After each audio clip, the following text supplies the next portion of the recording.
Alphonso ডেভিসদের 2-0 গোলে হারিয়েই এবারের কোপায় নিজেদের যাত্রা শুরু করেছিল আর্জেন্টিনা। আর্জেন্টিনার কাছে হারলেও পেরুকে হারিয়ে চিলির সাথে ড্র করে তুলনামূলক দুর্বল প্রতিপক্ষ হয়েও গ্রুপ এ থেকে কোয়ার্টার ফাইনাল নিশ্চিত করা দ্বিতীয় দল ছিল কানাডা। সেখানে ভেনেজুয়েলাকে হারানো দলটা প্রত্যাশার সব মাত্রা ছাপিয়ে নামবে সেমিতে।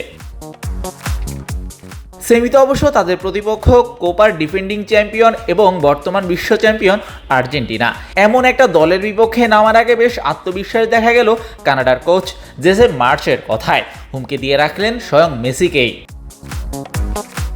প্রথম ম্যাচে আমরা মেসিকে বেশি স্বাধীনতা দিয়েছি, তাকে এবার আরো ভালোভাবে সামলাবো আমরা। আমাদের জন্য অসাধারণ একটা সুযোগ এটা। আর্জেন্টিনার বিপক্ষে ম্যাচটা আমাদের খেলা সেরা ম্যাচ হবে এবং সেটাও যদি যথেষ্ট না হয় তবুও আমরা চেষ্টা করব।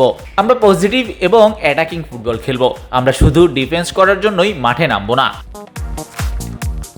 ওদিকে আর্জেন্টিনার সবশেষ ম্যাচ হেরেছে 9 ম্যাচ আগে। সময়ের হিসেব করলে তাদের সবশেষ হার 2023 নভেম্বরের 17 তারিখ। তবে এবারের কোপায় মাঠে নামলে যে প্রতিপক্ষকে একদম ভেঙে চুরে ঘায়েল করে দিচ্ছে এমনও না। সবশেষ ম্যাচটা ইকুয়েডরের বিপক্ষে তারা জিততে হয়েছে টাই ব্রেকারে।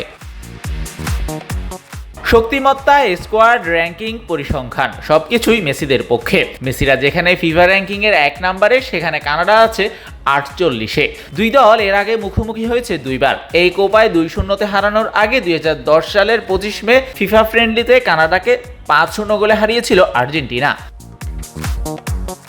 কখনো আর্জেন্টিনার জালে বল পাঠাতে না পারা কানাডার লক্ষ্য নিজেদের ইতিহাসের সেরা ম্যাচ খেলার এবং ফাইনালে যাওয়ার, যেটা হবে দেশটার ইতিহাসের সবচাইতে বড় সাফল্য।